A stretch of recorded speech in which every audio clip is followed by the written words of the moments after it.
ఎప్పుడన్నా ఆసుపత్రి ఉందా, పోస్ట్ ఆఫీస్ ఉందా, ఇంకేంటి ఇక్కడ ఏమన్నా చూడండి, ఇది ఏంటిది? Bus station. Bus station bus ఎక్కారా మీరు ఎప్పుడన్నా? ఎక్కేముంటాయి మన ఊళ్ళో చెప్పండి. మన ఊళ్ళో స్కూల్ ఉందా? కదా, స్కూల్ ఉంది కదా. ఇంకేముంది? పోస్ట్ ఆఫీస్ ఉందా? ఇంకేముంది చెప్పండి? పంట పొలాలు ఉన్నాయి కదా మన ఊళ్ళో. అదిగో మా ఊరు. మన ఊరి పేరేంటి? మన ఊరి పేరేంటి?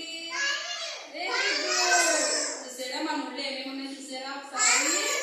చూసారా మన ఊరు? చూసారా మన ఊళ్ళో ఎన్ని ఉన్నాయో? పోస్ట్ ఆఫీస్ ఉంది, ఆసుపత్రి ఉంది, ఇంకేముంది మన ఊళ్ళో?